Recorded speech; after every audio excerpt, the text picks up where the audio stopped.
track apps allow you to get feedback from exactly what the car's doing, how it's performing on a track in terms of acceleration, braking, and G-forces. So as a customer, it really tells you what's the car doing and how are you doing as a driver. Typically a driver would be forced to purchase a $400 to $600 drift box in order to record this type of data to understand how they're driving and how the car is performing. A drift box is expensive.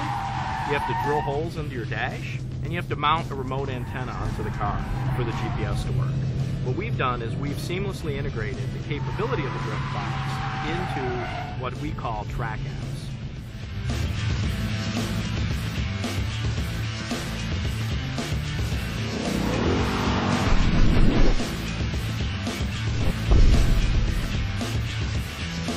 Acceleration timer basically allows you to determine how fast does it take to get from point A to point B. And so what the acceleration timer allows you to do is 0 to 60, 0 to 100, quarter mile and eighth mile times. It'll measure how long did it take and how fast were you going. We added a drag racing Christmas tree in order to indicate to the driver when is it time to go. We could have just said ready, set, go, but instead we added a piece of eye candy that is identical to what you'll see at any drag strip. What it tells you is yellow, yellow, yellow, green. And that allows you to know when is it time to hit the gas and do your 0 to 60 time.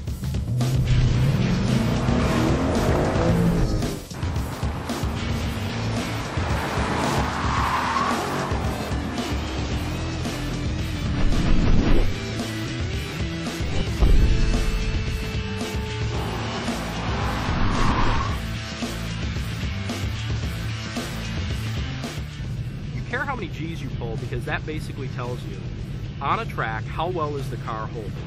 You know, is it sliding off the track or is it holding to the track and allowing you to run better lap times? So the key graphic in the middle of the accelerometer is the bullseye. What the bullseye really tells you is how far off of a set position are you. In other words, how far to the left, the right, before or aft are you pulling. So when you do a heavy acceleration, your goal is to make that dot go down as far as possible. And when you do a hard turn, you'll send the dot spiraling across the screen. That's really the goal on the accelerometer, is to make sure that you can have the car hold onto the track as aggressive as possible.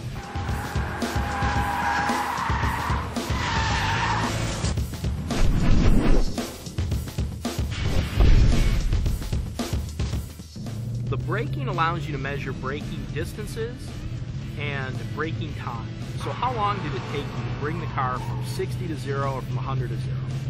A driver needs to know that in order to understand the true capability of the car, tires, brakes, on a track in order to run aggressive lap times. It allows you to know how far can you push a car into a turn and still have your brakes hold and make that turn.